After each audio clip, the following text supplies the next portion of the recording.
My husband and I just returned from a long trip overseas to celebrate my recent graduation. We left our pets, a dog and a cat, with my sister-in-law, who kindly offered to take care of them while we were away. We made sure she had everything she needed: food, train tickets, groceries, and all the essentials like water, heating, and Wi-Fi. Since she was unemployed, she planned to look for jobs while pet-sitting. I knew she was doing us a huge favor. 3 days into our trip, during a dinner with my parents, my husband received a call from her. She was having a full-blown panic attack. She said she couldn't handle walking our dog because he pulls on the lead, which left her feeling paralyzed. She was overwhelmed and didn't know what to do. The situation escalated to the point where my in-laws offered to drive 4 hours round trip to rescue her and take the pets to their house. We were completely blindsided. Up until that point, she had been sending normal messages, so discovering she was falling apart was shocking. We ended up calling our cleaner and paying her $200 to come twice a day to walk the dog and check on the pets to ensure their safety. I was heartbroken and furious. These are living beings we love deeply, and we were thousands of miles away, unable to help. The situation ruined what should have been a special night for me. What hurt even more was that she let things spiral out of control before reaching out for help. If she had told us earlier that she was struggling, we could have made a plan. Instead, she waited until it became a full-blown crisis. When we returned, we had a call with my in-laws to discuss what happened. They completely dismissed the situation, saying it was just a bit of anxiety and acting like her behavior was normal. When my husband tried to explain how stressful it was for us, they bulldozed over him, defended her, and made him feel like the problem. This isn't the first time this has happened. His parents always defend their other children and baby them, but when it comes to my husband, they're dismissive and unsupportive. Usually, I stay out of it, but this time their behavior affected me directly, and I'm still hurt. Now his mother's 60th birthday is coming up in 2 months, and the whole family is planning a 6-day trip abroad to celebrate. I told my husband I don't want to go. I feel too raw and hurt to spend almost a week pretending everything is fine with people who showed zero empathy and made us feel like we were overreacting. He thinks I'm being unfair and that skipping the trip will cause more drama. Am I the bad guy for refusing to go on the family trip after everything that happened? I'm still here, and I appreciate everyone who reached out. It's been a whirlwind, so I'll just dive into what happened. I went to the hospital after fainting, and thankfully, they didn't find anything major. However, the doctor did mention that I have high blood pressure and recommended I see a cardiologist. I still have a month to wait for that appointment. When my husband got home from work, he acted like everything was fine. I was hoping he'd ask about my fainting episode, but he didn't. After we settled the baby for the night, I asked him why I woke up alone in his office. He got instantly angry, as if I was the problem. He said I was confusing him, and that I should have told him what I wanted him to do. I explained about my hospital visit, and he dismissed it, saying going to the hospital was excessive. When I told him the doctor linked my health issues to stress, he exploded, claiming I was causing my own problems, and that it was my fault for not taking care of myself. After that, he locked himself in the bedroom, leaving me to clean up dinner alone. I decided to take a break and watched a movie on the couch instead. When he came out, he suddenly switched to being flirty, trying to act cute and lay with me. When I didn't respond, he got angry again and stormed off, locking me out of the bedroom. The next morning, I woke up to him slamming around in the kitchen, cursing him about how I hadn't cleaned properly. I went back to the bedroom and tried to sleep, but he kept making noise to keep me awake. Later, he complained about being hungry because I hadn't made him breakfast or lunch.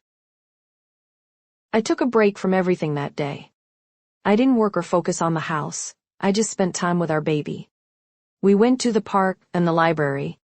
I tried to talk to my mother-in-law about my health concerns, but she just said, "Poor husband, he's probably going to stress about this." That's when I realized I couldn't keep going like this. I picked up pizza for dinner and got home just as my husband arrived. This time, he was visibly tense. I tried to ignore it as he cleaned the kitchen loudly, muttering under his breath. I washed our daughter and put her to bed, trying to keep my anxiety in check. When I came out, he started yelling about how I was getting lazy and that he wouldn't tolerate my lack of effort. I snapped back, reminding him that I cook, clean, manage our child, and work. How was I the lazy one when he kept expecting more from me? Things escalated quickly. He started throwing dishes at me, and when he ran out of things to throw, he strangled me. After he left the house, I called the police. Our baby woke up, and neighbors came over because they heard the yelling and glass breaking. It was chaos. When my husband returned, he tried to blame everything on me, even claiming the bruises around my neck were self-inflicted. I'm still processing everything. It all happened so fast. Sometimes I wonder what would have happened if I had just kept quiet. Would our relationship be okay? I have my first therapy session scheduled for next Tuesday, and I plan to discuss everything then. Right now, my husband is staying with his mom, and I'm at my grandmother's. I've managed to get most of my things out of our apartment. We have a temporary restraining order in place, and the official hearing is tomorrow morning. Honestly, I'm scared. I haven't seen him since that night, and my daughter keeps asking where her dad is. I don't know what to tell her. I feel numb to it all. I could write so much more about what happened, but it already feels overwhelming. Plus, I don't want to cry again. I reread what I wrote and feel like I sound whiny, but I promise I don't sound like this in person. I also want to add that I'm not sure I would have called the police if I hadn't posted about it before. This was the most terrifying thing he's done, but there have been other troubling incidents. When I initially posted, it was more of a vent. The caring responses I received gave me the push I needed to take action. I only have my little sister and my grandmother for support, but I can't share the details with my grandmother because she's too frail and sensitive. My dad was an alcoholic and died in a car accident, and my mom left us for a man in Russia. I don't know how she's doing, but she treated us poorly, so I don't care much. Thank you all for your kindness. Your support means more than I can express. My neighbor is a bit peculiar, and lately her behavior has been raising some eyebrows. She's an elderly woman who lives alone and has a dog she takes everywhere. She walks her dog multiple times a day, and sometimes it does its business in my yard. Occasionally she picks it up, but not always. I usually try to keep the peace, so I didn't think much of it. Last year she took spray paint and circled the dog poop on my lawn. I found it annoying, but let it slide. Just recently she did it again. More white spray paint around some fresh poop. I didn't want to confront her directly. If I did, I'd want to record it to avoid any accusations of harassment. I thought about putting up a sign on my lawn, something like, "Please don't spray paint circles around dog poop," but I wasn't sure.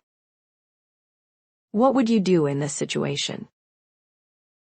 Some people suggested I install cameras, which I already have around my house, but oddly enough, they don't catch her walking by the road where the poop is. Others encouraged me to have a friendly conversation, but given her history of blowing things out of proportion and accusing others of strange things, I was hesitant. I didn't want to be falsely accused myself. One commenter suggested bringing a witness along for the conversation, which I considered. I thought my wife could join me to help gauge the situation. It seemed like she might have some cognitive issues, and I wanted to approach this delicately. The next morning, I decided to take a chance. I saw her walking by while I was taking out the trash. I called her over, even though I didn't have my phone to record. To my surprise, I found that there was no malicious intent behind her actions. She explained that she circled the poop so she wouldn't step in it. We chatted about the weather and the upcoming holidays, and I realized she was just trying to be cautious in her own way. I resolved to be friendlier when I saw her in the future, hoping that would discourage her from marking my yard. If I see any poop by the road, I'll just have someone pick it up, whether it's from her dog or a stray. A couple of days later, my family and I decided to visit her with some cookies. I thought it would be a good lesson for my kids on handling situations positively. We spent about 20 minutes talking, and I learned a lot about her. She's 73 and has no family in the state. Her husband passed away almost 19 years ago, and she's clearly lonely. Her dog is her only companion, and she walks it several times a day, often taking it to the park. As for the spray-painted circles, she reiterated that it was to help her, and the kids avoid stepping in poop. In her mind, she was doing a good deed. We thanked her for her concern and assured her we'd keep an eye out for any messes. I think we made a new friend that day. We planned to stop by for Thanksgiving and Christmas with a dish to share. She turned out to be a very nice lady, just a bit sad and lonely. We left our number with her and told her to reach out if she ever needed anything. I appreciate all the advice and support from everyone who followed along. It turned out to be a sweet resolution after all. This is my first time posting here, and I'm on mobile, so I apologize if there are any formatting issues. I was told to come here for advice. To give you some background, my family has a mix of beliefs. I'm spiritual. My mother follows a more spiritual form of Christian orthodoxy, and my father is a staunch atheist. My first encounter happened about a year ago. I was home alone, sitting at the dining table in the kitchen. From where I was, I could see the front door, the living room, and the back door leading to the garden. I was eating when I looked up and saw a black shadowy figure standing by the back door. A wave of impending doom washed over me. Every time I looked away, it seemed to reach toward me, paralyzing me with fear. After about 5 minutes of staring at it, my cat started yowling at the front door to be let in. He rarely meows, and when he does, it's barely a whisper. This was the first time I heard him make such a loud noise. As time passed, I became hysterical, screaming and crying. The whole ordeal lasted about 40 minutes until my mom came home and calmed me down. When she walked in through the front door, I didn't even recognize her. I didn't see her as human at all. I fell to the floor in fear. She cleansed the house and all the doorways afterward. At the time, I chalked it up to a stress-induced hallucination. I was going through a tough period, and I had just started a new hormonal medication that had hallucinations as a rare side effect. Then came the second encounter. I had been away from home for 2 days, and when I returned, my dad told me he had seen a ghost. He said he took a picture of it, but when he looked again, it had disappeared. I was shocked because he doesn't believe in the paranormal at all and never jokes about things like this. I asked to see the picture, and what I saw was exactly what I had encountered last year. It looked just like the shadowy figure by the back door. I'm really worried because my friend pointed out that the figure has moved from the back door to the living room window. Given the layout of my house, the next entrance is my glass front door. I'm seeking an explanation or advice because I'm genuinely frightened and unsure of what to do next. We had my son's birthday party recently. It was a small gathering with my parents, in-laws, and a few neighbors, nothing extravagant, just the usual toddler birthday celebration at home. While I was outside watching my son play in the sunshine, I overheard my dad talking to our neighbor. Her husband, who was also at the party, recently started a job that requires a lot of travel, and it's been tough on them. I heard my dad say something like, "I was away from home for 3 weeks every month for work when they were kids. It wasn't a big deal. They turned out fine." Hearing that hit me hard. Sure, I've turned out okay in many ways. I have a loving wife and son, fulfilling hobbies, a decent job with good benefits, and I own a home. I'm fit and healthy, and I'm grateful for all of that. I wouldn't be where I am without my parents' sacrifices. But I can't shake the memories of my dad being gone so often during my childhood. My mom was usually busy with work or caring for my grandparents, so I spent a lot of time with friends' families or my grandmother, who was an immigrant and didn't have much of a community in our southern town. It felt isolating. I love my parents, but I'm not emotionally close to them. Our relationship is tumultuous. They struggle to communicate with me and my siblings, and any serious conversation gets shut down. It's not out of anger, they just avoid it. I often feel like I don't really know them, and our relationship is as shallow as a kiddie pool that's been half empty. My dad also hit me a lot when he was home. He had a temper, but I don't think it was considered abuse back then. Where I'm from, it was normal for parents to discipline their kids that way, making us pick out a switch or using a belt. I think I buried a lot of the sad and painful memories from my childhood because, compared to what others go through, it doesn't seem that bad. But hearing my dad dismiss his absence as not being an issue stirred up a lot of emotions I thought I had tucked away. I know this isn't some dramatic confession, and I'm not looking for pity. I just needed a space to vent. I go to therapy, but lately it feels more like problem-solving sessions rather than a place to explore these feelings. I appreciate all the kind responses I've received. It means a lot to know I'm not alone in this. My neighbor is a bit strange, and her behavior has been raising some eyebrows lately. She's an elderly woman who lives alone and has a dog she takes everywhere. She walks her dog multiple times a day, and unfortunately, sometimes it does its business in my yard. Occasionally she picks it up, but not always. I try not to let it bother me because I want to keep the peace. Last year, she took spray paint and literally circled the dog poop on my lawn. It annoyed me, but I let it slide. Just recently, she did it again, this time with white spray paint around some fresh poop. I didn't want to confront her directly. If I did, I definitely want to record it to avoid any accusations of harassment. I considered putting up a sign saying something like, "Please don't spray paint circles around dog poop," but I wasn't sure if that would be effective. What would you do in this situation? I have security cameras around my house, but oddly enough, they don't catch her walking by the part of the grass near the road. I've thought about having a friendly conversation, but I'm hesitant. In the past, she's blown things out of proportion with others, even accusing people of trying to run her off the road. I wouldn't put it past her to make false allegations against me. After some discussion, I decided to have my wife join me if I approached her. I thought it might help to have a witness, especially since I suspected she might have some cognitive issues. The next morning, I saw her while taking out the trash. I decided to call her over, even though I didn't have my phone to record the conversation. I figured I'd just go for it. During our chat, it became clear that there was no malicious intent behind her actions. She explained that she circled the poop so she wouldn't step in it. It was a misunderstanding, and I didn't want to push the issue any further. We ended up talking about the weather and upcoming holidays, making small talk.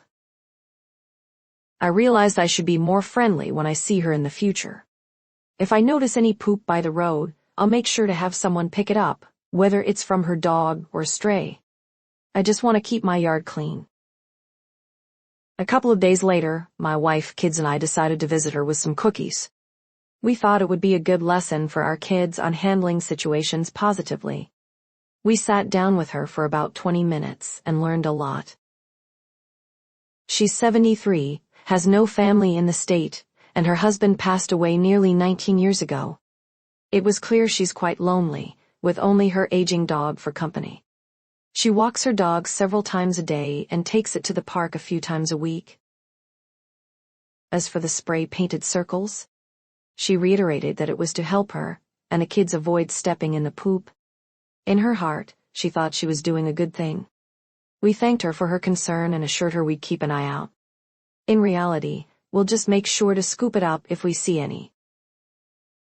I think we made a new friend that day. We're planning to stop by for Thanksgiving and Christmas with some dishes to share. She turned out to be a very nice lady who is just a bit sad.